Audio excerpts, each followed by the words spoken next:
Закат в городе Мариинский Посад, Республика Чувашия. Вот торговцы, купцы. Наши купцы сидят из города Мариинский Посад, Республика Чувашия. Здравствуйте. Снимаем этот сюжет. Сюжет, да. Вот они у нас. Что вы торгуете?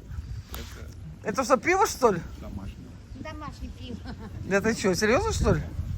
Нифига себе. Ну ты вообще, есть рыбка, пиво, вообще класс. Комплект, да. Что, один теплоход, 2, 3, сколько сегодня? А? Один? Сколько, давно приехал, что ли? Торговля-то идет? Ну, нормально, да. Погода хорошая. Маме только твоей что-то не понравилась моя рыба. Я вот все время ел у меня. А что сказала? Она же на видео где-то там. Снимаю. Мама мне сказала, вообще нехорошо. Третий раз, говорит, человек приходит. Третий. Вкусная рыбка-то? Ой, у нас вообще у Марпасадских вкусная рыбка. Особенно у Вити. Он вообще профессионал. Много лет занимается уже рыбкой-то. 20. Вот, сейчас пакет дам. Вот есть пакет. С теплохода, что ли? Или отсюда? Вам? С теплохода? Что, уже съели, что ли? А вот это 200. Эй, кабара, и еще какую-то химию, а это домашний не пьете. Ну, домашний. Это не ты готовил, что ли, пиво? Это не его, это ваше, да? Не хотят домашние-то. Нет, это страшно.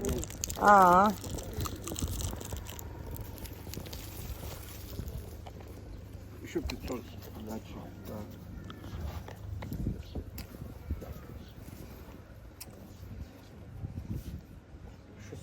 Сдачи. А, 600, да. На улице пиво. Оля сбила, Оля.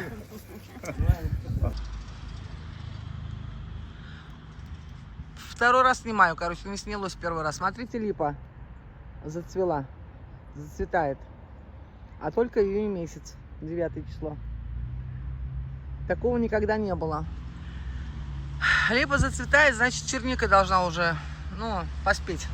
А у нас еще земляники нету. Ну, 9 июня, что вы хотите? Как вам купцы из города Мариинский Посад, Республика Чувашия? Смотрите, какая красота, любота. У меня ноготь сломался, еду в ремонт. Видите, вот, пополам. Мыла картошку я губкой и поломала. Поехала я в срочном порядке. Вон Ленин вам говорит привет. Пока-пока, скажи пока-пока. Всем доброго вечера, уважаемые подписчики и гости канала Дневник Багира. Я что-то тормознула. Я вообще сегодня с вами здоровалась или нет? По-моему, нет. И видео начиналось со здоровками. Посерединке поздоровалась. Сделали мне ноготь. Ну, бесплатно, конечно же. Бесплатно, все хорошо. Я картошку сегодня мыла. Картошку мыла губкой. Ну, я ей рассказала, как было все. И вот эти вот отростки я ногтем стала, ну, отрывать девочке старую картошку. Ноготь треснул. Но она, конечно, умничка. Спасибо ей огромное, моему мастеру. Я ей позвонила, она мне не отказала, говорит, вот так и так вечером. Ну все. Сегодня я прошла 6500 шагов и решила, что хватит. Сегодня я себя перерождать не буду. На эту беговую доску я сегодня вставать не буду. Я сегодня устала. Я сегодня не отдыхала. Нисколечко. Картошка у меня отварилась. Свекла я отварила. Свеклу, которую покупала зимой. У меня еще и свекла. Мелко отварила. Капусту квашеную я не проверяла, но она не должна испортиться, наверное, стоит она в ведерке вот так вот. В холодильнике надо проверить. Хочу сделать винегрет завтра. Горошек зеленый есть, яйца отварные. Вот. Винегрет. Угу. Что еще хочу? И хочу сделать этот окрошку. Вот такие блюда. Не знаю, получится, не получится. Будем пробовать. Развалилась, блядь. Старуха, я в печали. Сижу, балдею. Видите как? Балдеет ваша багирка. А что делать? Приземлилась с вами побеседовать. У меня, короче, сегодня очень печальная весть пришла до меня. Сегодня позвонил ко мне мой старый знакомый. Сейчас я вам расскажу вкратце. Так как я очень многолетней давности транслятор, с большим огромным стажем за плечами, я рассказывала об этом, вела до Ютуба прямые эфиры я на Смотрикоме. Был такой сайт, пока его не продали. Его потом продали и сделали из него сайт. А раньше обыкновенный был сайт, где вели люди прямые эфиры, видеочаты, просто общение. Попала я туда тоже случайно, зашла по ссылке и, короче, там осталась. Ну, а с того сайта обзавелась кучами знакомыми со всего мира. Да. Так, заходила в другие, ну, в чаты, так, чаты вести, и потом стала вести видеоэфиры. И познакомился я там, или он со мной познакомился. Ему 56 лет, его зовут Артем, я его называю Тёма. Он живет в Уфе. Кто меня смотрит, давние мои поклонники, тролли, хейтеры, они о нем знают, которые со мной пришли.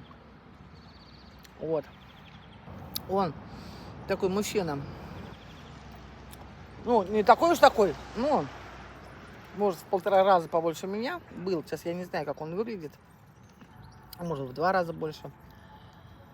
Жил он вдвоем с братом. Брат у него умер года 2 или 3 тому назад от сахарного диабета. Жена не разошлись. У него есть дочь, у него есть внук, которому сейчас на данный момент 19 лет. Он растолстел, говорит, и не учится, не работает нигде.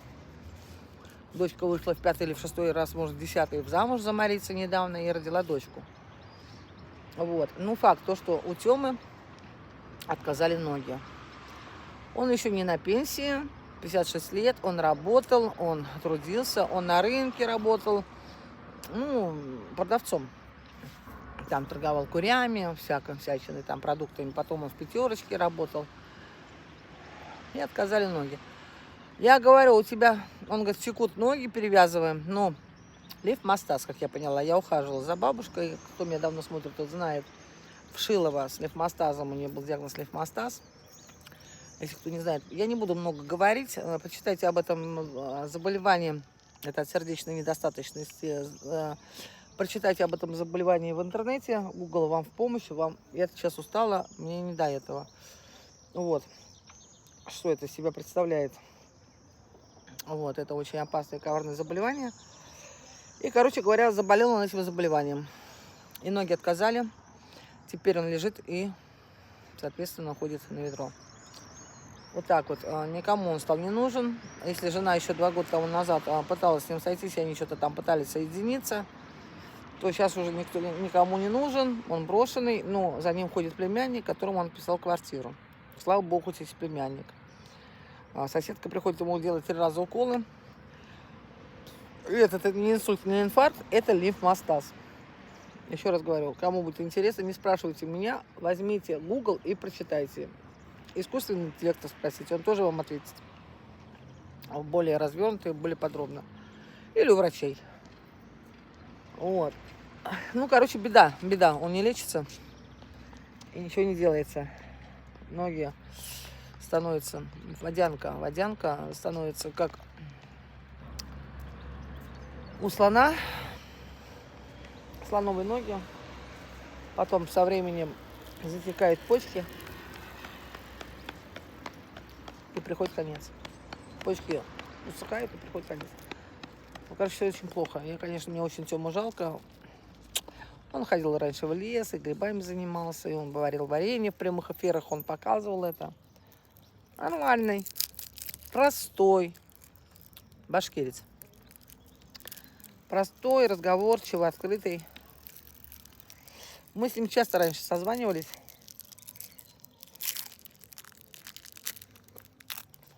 А потом, чем дальше, тем стали реже, короче, общаться раз в год.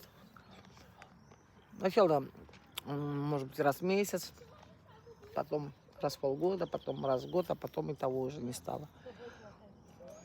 А сейчас 2 года, наверное, 1,5 не общались. И он сегодня позвонил. И вот сообщил такую нехорошую новость. Он говорит: Оля, говорит, живу на 6-м этаже, хочу, говорит, выйти, говорит, и сброситься с балкона. А я говорю, это не выход, Тём. Бросаться не надо. Что теперь делать? Тяжело, конечно, очень тяжело. Вот такая история. Ничего не сделаешь. Жизнь такая, да, человеческая. Рождаемся, растем, радуемся жизни.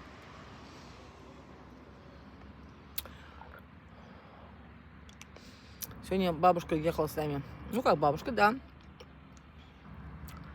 Она говорит, я, говорит, с Марпасада уехала, она в больнице тоже была. В 1972 году.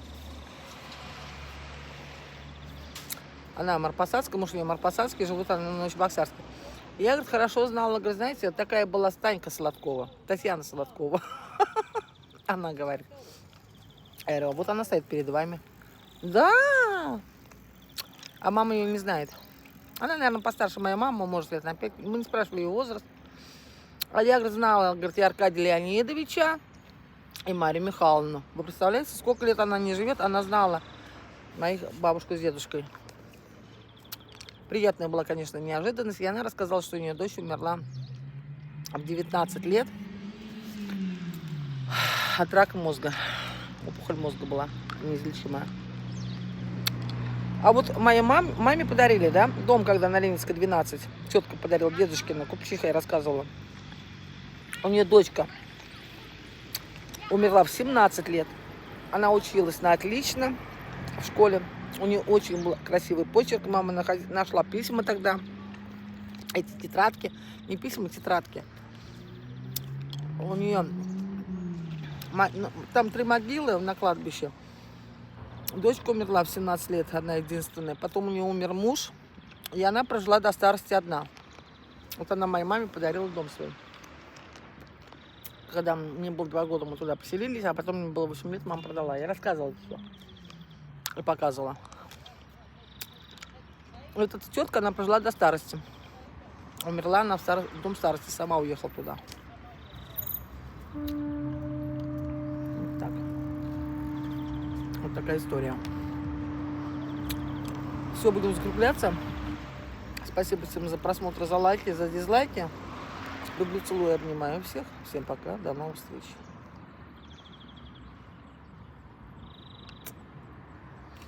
Ну ладно, уговорили. Муа.